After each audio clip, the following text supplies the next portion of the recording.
રાજ્યની અંદર 3 જુલાઈ સુધીમાં અનેક વિસ્તારોની અંદર વાવણી લાયક વરસાદ થયો હતો, પણ 3 જુલાઈ સુધીમાં 2-5% કે 10% વિસ્તાર એવા પણ હતા કે જ્યાં હજુ વાવણી લાયક વરસાદ ન હતો. એની અંદર પણ આજે ઘણા વિસ્તાર એવા છે કે જ્યાં આજે વાવણી લાયક વરસાદ પડ્યો છે ને હવે ત્યાં વાવણી થવાની છે. જેમાં મને આજે 9 જુલાઈ 2024ના રોજ મને જ્યાં સુધી સમાચાર મળ્યા છે ત્યાં સુધી કચ્છનો રાપર તાલુકો છે એ વાવણીમાં બાકાત હતો. ત્યાં આજે 9 જુલાઈ 2024ના રોજ અનેક ગ્રામ્ય વિસ્તારોની અંદર સારો વાવણી લાયક વરસાદ પણ થયો છે. એ સિવાય પણ બીજા અન્ય વિસ્તારોની અંદર આજે સારા વરસાદો નોંધાયા છે. આજે 9 તારીખના રોજ, આમ તો ગઈકાલે આપણે જે આગાહી કરી હતી એમ 9, 10 અને 11 આમ 3 દિવસ સુધી આ વરસાદી રાઉન્ડ ચાલવાનો છે. એમાં આજે 9 તારીખના રોજ રાજ્યની અંદર અનેક વિસ્તારોની અંદર વરસાદ નોંધાયા છે. જેમાં ખાસ કરીને સૌરાષ્ટ્રના પણ દ્વારકા, જામનગર જેવા વિસ્તારો હોય, પોરબંદરના અમુક વિસ્તાર છે, જુનાગઢ જિલ્લાના અનેક વિસ્તારો છે, ભાવનગર, બોટાદ જેવા વિસ્તારો છે, રાજકોટના અમુક વિસ્તારો છે, અનેક વિસ્તારોની અંદર સૌરાષ્ટ્રમાં પણ વરસાદ નોંધાયો, કચ્છમાં પણ વરસાદ નોંધાયો. અને ગઈકાલથી લઈને આજ સુધી છેલ્લી 24 કલાકની અંદર ઉત્તર ગુજરાતના પણ અનેક વિસ્તારોની અંદર વરસાદ નોંધાયો છે. દક્ષિણ ગુજરાતની અંદર પણ વરસાદ કન્ટિન્યુ ચાલુ છે. આજે 9 તારીખ છે, હજુ આવતીકાલે 10 તારીખે, કેમ કે 9, 10 અને 11 આ 3 દિવસનું સેશન છે, એમાં સૌથી વધારે શક્યતાઓ છે એ અમે આવતીકાલે 10 તારીખની માની રહ્યા છે. આવતીકાલે 10 તારીખથી બપોરેથી જે વરસાદ ચાલુ થશે એની તીવ્રતા પણ થોડી વધારે હશે અને વિસ્તારો પણ વધારે હશે. એટલે આવતીકાલે 10 તારીખ અને પરમ દિવસે 11 તારીખ એમ રાજ્યના અનેક વિસ્તારોમાં વરસાદ થવાનો છે. આ કોઈ માત્ર એક ઝોનમાં નથી, આ તમામ ઝોનની અંદર આનો લાભ મળશે. આ એક ચોક્કસથી વાત છે કે અમુક વિસ્તારમાં ઓછો રહે તો અમુક વિસ્તારમાં વધારે. હા, એક વાત એ પણ છે કે બની શકે કે આ રાઉન્ડની અંદર પણ 2-5% તાલુકાઓ છે એ કદાચ વરસાદ વગરના બાકાત રહીએ, બાકી મોટા ભાગના વિસ્તારોની અંદર વરસાદ થશે. ભલે કદાચ બની શકે કે તીવ્રતા ઓછી હોય પણ વરસાદ થશે. આવનારા જે 2 દિવસ છે જેમાં 10 તારીખ અને 11 તારીખ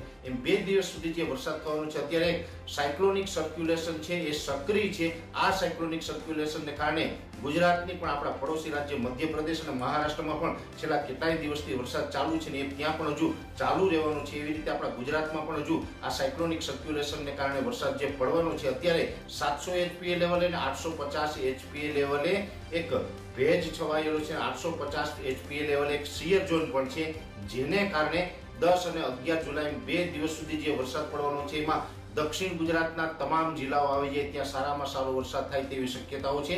મધ્ય ગુજરાતની અંદર પણ અમદાવાદ, ગાંધીનગર હોય, આણંદ, નડિયાદ, ખેડા છે, આ તમામ વિસ્તારોની અંદર સામાન્યથી હળવા અને અમુક જગ્યાએ મધ્યમ વરસાદો થશે. ખાસ કરીને પૂર્વ ગુજરાતના જે ભાગો છે એટલે કે મહીસાગર, દાહોદ, ગોધરા અને છોટાઉદેપુર જેવા વિસ્તારો છે એમાં વરસાદની તીવ્રતા વધારે રહેશે. જેવી રીતે દક્ષિણ ગુજરાતમાં રહેશે એવી જ રીતે આ 4 જિલ્લા છે જે છોટાઉદેપુર, દાહોદ, ગોધરા અને મહીસાગર, એમાં પણ ભારેથી અતિ ભારે વરસાદની શક્યતાઓ આવનારા 2 દિવસ દરમિયાન છે.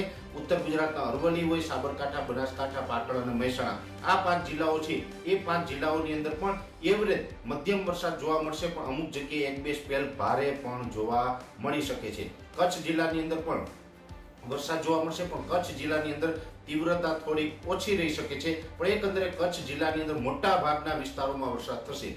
જરૂરી નથી કે કચ્છ જિલ્લાના તમામ તાલુકા આવી જાય કે તમામ ગામડાઓ આવી જાય. અમુક વિસ્તાર કદાચ બાકાત રહે પણ કચ્છ જિલ્લાની અંદર પણ એવરેજ ઓલ ઓવર વરસાદનું પરફોર્મન્સ જોવા મળશે. ભલે ઓછી તીવ્રતા પણ વરસાદ જોવા મળશે. સૌરાષ્ટ્રની અંદર પણ વરસાદ જોવા મળશે. એમાં સૌરાષ્ટ્રમાં આવતીકાલે 10 તારીખના રોજ શક્યતા વધારે છે. 11 તારીખે પણ વરસાદ રહેશે, પણ 11 તારીખે કદાચ તીવ્રતા ઘટી શકે.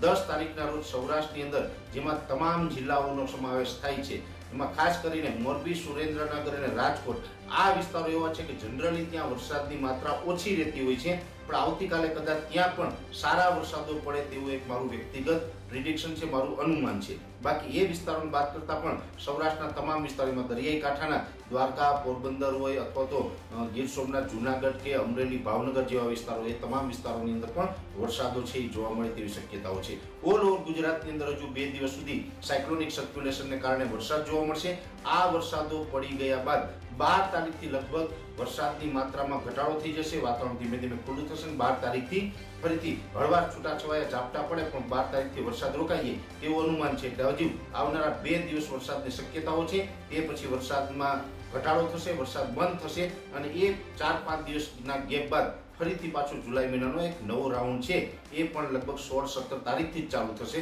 એટલે એ પણ પાછળથી આપણે થોડાક દિવસના વિરામ બાદ નવો રાઉન્ડ પણ આવશે. ઓલ ઓવર જોવા જઈએ તો આ વરસાદ છે એ આજે 9 તારીખના રોજ રાજ્યના અનેક વિસ્તારોને આવરી લીધા છે. આપણી અપેક્ષા હતી એના કરતાં પણ વધારે વિસ્તારને આવરી લીધા છે અને વધારે તીવ્રતા સાથે આજે 9 તારીખના રોજ વરસાદ પડ્યો છે અને હજુ આવનારા 2 દિવસ સુધી સારા વરસાદની શક્યતા મોટાભાગના વિસ્તારની અંદર અમે માની રહ્યા છીએ.